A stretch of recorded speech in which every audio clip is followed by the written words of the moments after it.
don't know who to contact. My name's Solomia Savchuk. I'm an MD student at the Stanford School of Medicine, and I'm the executive director for Telehelp Ukraine. My name is Annalisa Pickering. I'm a physician on faculty at Stanford as a pediatrician, and I am a clinical advisor to Telehelp Ukraine, and I also serve on the board. My name's Zoe von Gerlach. I'm a master's student in the Department of Engineering at Stanford, and I've been involved with Telehelp Ukraine since the very beginning, serving in different roles and currently also on the board. My name is Bogdan Kamets. I'm a Ukrainian and I'm an intern at the Department of Biology in Stanford.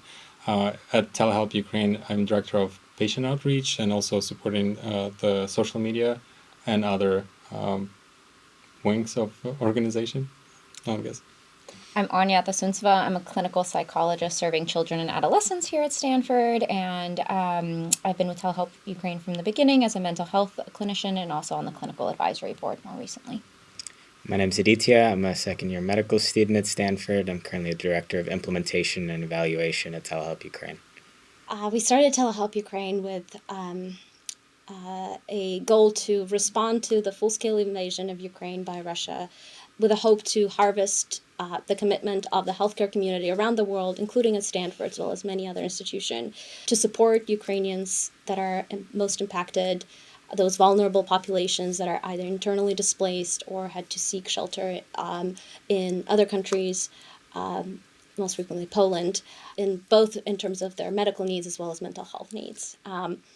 What has your experience been like in those early days of getting things off the ground and sort of raising this the child organization from an idea into a reality, a virtual clinic that runs every day and helps patients every day?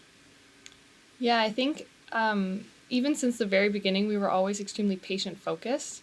And although we had very limited resources, we became really resourceful and hacky about how to combine different things in order to provide a really good patient experience. And I think we've just been able to, because of our resourcefulness, been able to adapt quickly based on changing needs of the patients. I'll say as one of the first providers to join, it didn't feel quite so disjointed as maybe it felt on the back end for you guys to get it all running. I felt like there was sort of a system already in place when I joined, and I was surprised. I don't even think I learned till months in that I was one of the first people you guys onboarded, and I just remember this sense of wanting to get the word out to as many other providers as possible to join what I thought was such an amazing mission. I remember when we just started, it was kind of difficult to put ourselves in the shoes of people that are on the ground in Ukraine. So connecting with those activist volunteers and opinion leaders in Ukraine was very important, just to have their perspective and see where this type of help can be implemented and where it's actually needed was extremely important, just to hear from the people affected the most. I also think we were just a bunch of students who had a lot of determination and were all really united under one common mission. And I think none of us had experience building an organization or building a nonprofit, but we were all just extremely driven and passionate. And that was a really special environment to get to work in, with everyone dedicating a lot of hours, to this common cause. I think that partially has something to do with the fact that we wanted to help just working on telehelp on this idea and implementing it also provided us with the opportunity to cope with the tragic events and with how people of Ukraine were suffering from this war. So it also, on one hand, we were trying to provide help. On the other hand, just doing this helped us to kind of stay focused and in a way was almost therapeutic. Mm-hmm. Yeah, I also think one reason that we started Telehelp Ukraine was also to provide a way for people here to volunteer and help people in Ukraine and give them something that they could do to actually impact patients on the ground. Yeah, and and I think there's many ways to help, and we always say that there's Ukrainian army, Ukrainian healthcare, Ukrainian humanitarian sector needs a lot of help in many ways. But what we've seen is that for us, it was very cool to be able to help in ways that we uniquely are able to. For me as a medical student, for Zoe as an engineer, for our providers as healthcare providers to do the work that they are passionate about doing, but in this very new and a very important new space.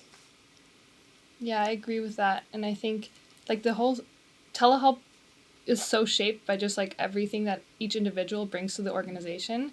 So we happen to have like medical background, engineering, computer science background, and then it ended up being like a technological solution that provided care like through telemedicine. And that was just really shaped by all the people who were involved in the beginning and like the special expertise that they brought to the table. Do you all remember that first day, the first appointment, the first patient that we've had? We're celebrating, kind of the reason why we're here is we're celebrating a year since that first appointment. What that was like. I just remember feeling on the edge of my seat for 24 hours and like, is this actually going to happen? Is this going to be feasible? It felt like so much work for just that one appointment. But that was the work that needed to happen in order for us to do 1,000 more down the line. But just curious your memories from that day.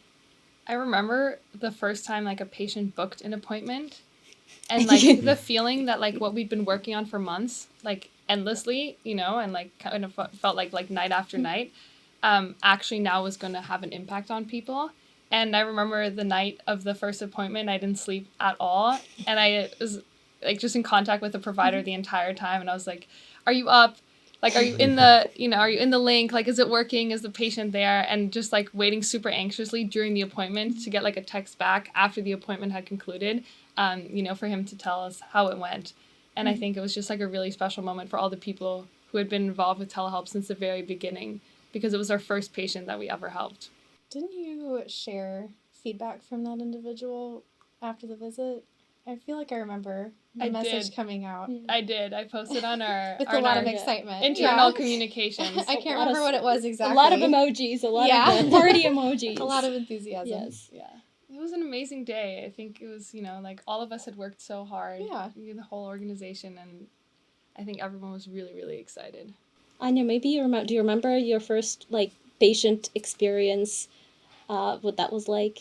Yeah, very well. I think it's like interesting as a provider because it's so different from how we do things here at Stanford and in the US, where you're like, usually when you're walking into a room with a patient here, you kind of know what you're walking into. But there, you know, I had no idea. I had no idea, especially with mental health, like what you're going to see with these patients. If I'm going to be able to help anyone, like I can't change the situations. I can't make it that there isn't bombs being dropped on their neighborhoods or, you know, and so I was really scared, honestly. Like I wanted to help and feeling like, am I going to make this situation worse? And also, what am I even going to get? And then just that, what I think we all do this work for, that moment of like such real connection with another human being. And you're like, okay, it's going to be okay. We're going to be able to help, even if we can't change the circumstances, just providing that support and that connection and then that weight just being lifted.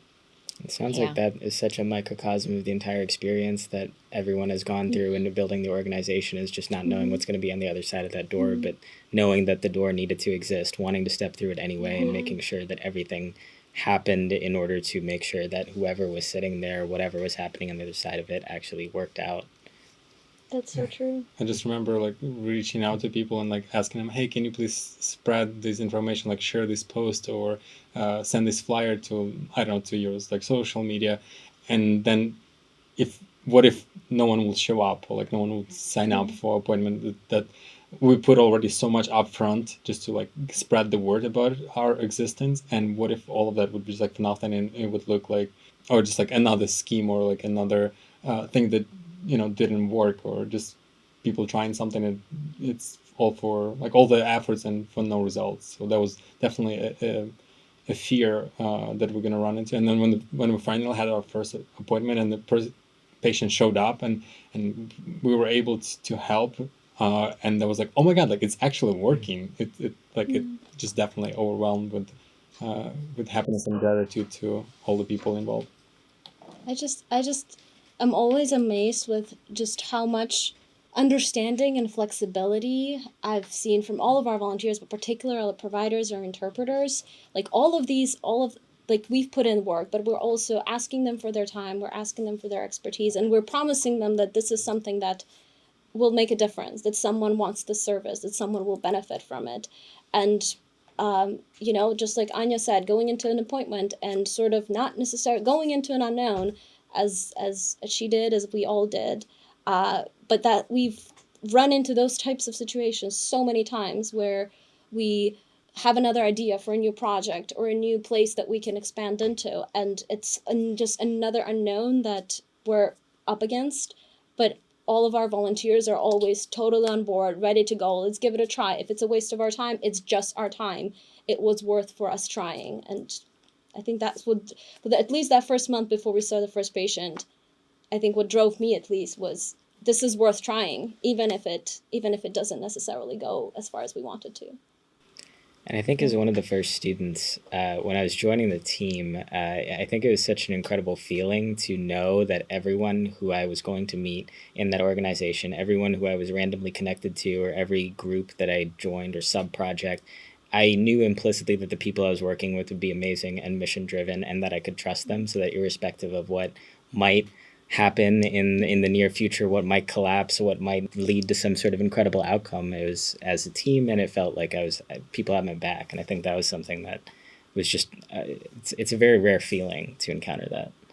I think it's like such a great life lesson that if you are coming at something from a place of values and partnering with people that have the same values and partnering with the people on the ground, that like even if it doesn't turn out exactly how you want it, it's worth it.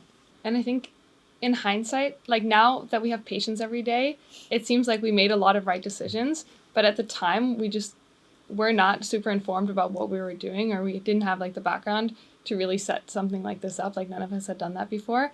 And I think it's like incredible and pretty easy to forget that a lot of this was just us trying our best to figure out how to set up a telemedicine service, you know, on a different continent from where the conflict was, uniting people from all across the world. Our providers are, you know, around the globe. So are our interpreters, so are our volunteers. And we've been able to maintain like a completely remote telemedicine service serving patients every single day. Well, and to that point, I think that this is still a relatively novel field of medicine and somewhat of a frontier, doing international telemedicine, but also international tele-disaster medicine. And so really bringing these relationships together, I think, has shown how important that is to maintaining a really high quality product. So it is incredibly impressive. I agree. As an organization, from very early on, we decided like we would test our assumptions, iterate very quickly, continuously, you know, gather feedback from patients, from providers, and adjust our product based on that feedback. And I think we've done a really good job of just always staying true to that and just making sure that we're providing like the highest possible care that we can for our patients. Yeah. No, that's so very true. I think the flexibility of that we had sort of defined ourselves around is exactly what we just sort of had to be. There was no other choice. We didn't know what we were up against. And gathering a lot of feedback from all the parties involved and all the data sources that we can possibly imagine has helped us a lot shape us into what it is. I know, Aditya, you know a lot about as implementation director, you know a lot about our quality improvement efforts. Yeah, I think exactly what Zoe was saying about how at each and every step, every time that we tried something and we had the opportunity to then work with really amazing, really intelligent people from all across the world to say, here's what's working, here's what isn't working, how can we make it better for patients? And that's being reflected, right? We have over 95% of patients are telling us that they would recommend us to a friend or family. 87% of patients say that their care or that their health has improved following our appointments, or that their condition has been completely resolved, right? That's incredible numbers, even for an organization like Stanford, where we're learning right now, or other hospital systems. And so seeing that on the scale that we're working at, I think is just a testament to how incredible the people that we work with are, and what our capacity really is to continue to grow. I think it's also a testament to the beautiful fact that you guys came in actually not knowing anything, because I think if you had come in with experience in this, you may have imposed ideas onto this process that wouldn't have worked for the patients and wouldn't have worked for the providers. And in some ways, I think not having knowledge in that space, being naive in that way, actually let you be more patient-centered and more provider-centered and respond quicker. And I also think one of the important things here is that we position ourselves, at least on the ground, like in Ukraine, as a service that trying to support the areas and the places where they're either hospitals got bombed and destroyed, or physicians had to flee, or I don't know, physicians died, or they were simply overworked. So we always position ourselves as a service that trying to fill the gap and support where needed, and not as a competitor or like competitive force. Just sort of like in this interesting mixture of local providers with local volunteers, with international support from physicians from pretty much all over the world. So that was also an important part. Including physicians from Ukraine. Yes, including physicians from Ukraine as well. You know, and in the beginning, we were just a group of students, and we need to find physicians who would volunteer with Telehelp and who are really passionate about the mission. And we realized really quickly, once we started reaching out to people, that there was just so much interest, you know, in volunteering and helping. And there was just so many physicians who were really passionate about helping Ukrainians affected by the war. And currently we have over 100 licensed physicians. And I just wanted to hear from both of you, what motivated you to join Telehelp? Yeah, well, you know, in those early days, I remember being like, man, I wish I could do something. Like, here I am having these unique skills. I'd done research in the field. I spoke a language. I was a psychologist and feeling like I don't know what to do. And I can like literally picture myself sitting at my desk when my boss actually forwarded me an email you guys had sent out in a blast and been like, hey, you should check this out. And being so excited, like we talked about, I think we all were looking for something we could do with our skills and so excited, like, hey, this is actually something I can do with my skills. And it was really nice to be able to put that anxious energy, that feeling like I wanted to help and I was helpless into something. And likewise, just reaching out to literally every provider that was a psychologist that I knew that spoke Ukrainian and being like, I have no idea how this is going to turn out, but please consider trying this out with me. Yeah, I think we've heard that echoed a lot from our colleagues in the healthcare community kind of across the board. And for me, I'm really passionate about humanitarian assistance. And so had been involved with some other Ukraine efforts through Stanford. And in that process, you know, actually did travel into Poland and Western Ukraine and was talking not just to people who needed healthcare, like patients, but also people running safe houses, you know, people in the Ministry of Health, all these different individuals who were highlighting this huge gap and this huge need for healthcare.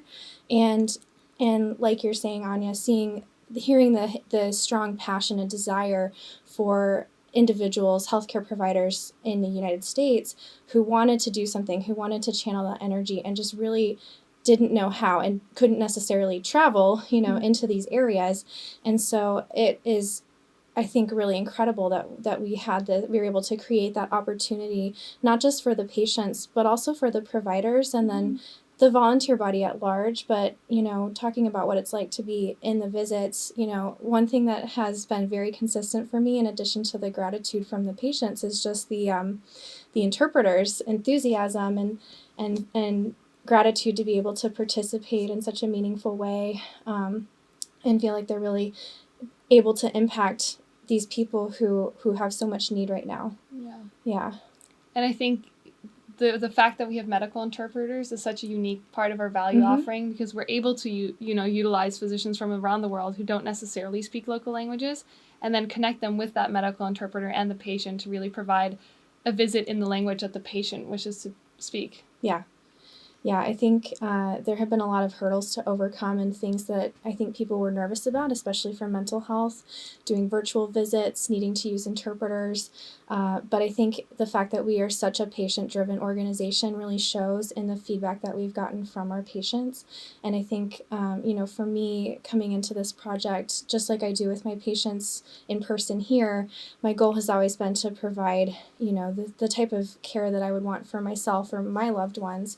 And I think that the team has just done a phenomenal job of being able to make that happen. What has your experience been like working with medical interpreters? Oh, I love them. I was just sitting here this whole time thinking about, like, I don't think we could have gotten better medical interpreters than the ones we have at Telehelp Ukraine. I consistently feel like they're the best interpreters I've ever worked with. All medical interpreters are great, but just their flexibility and their willingness. And I think it's been very interesting for me because it's allowed me to really practice my Ukrainian with them, and they are so open to just beyond just the day-to-day medical interpretations, like when the patients don't arrive, just those conversations about culture that happen with our medical interpreters or really getting their perspective on them has been such an awesome wealth of learning for me. And I sometimes like really just look forward to being able to connect with them.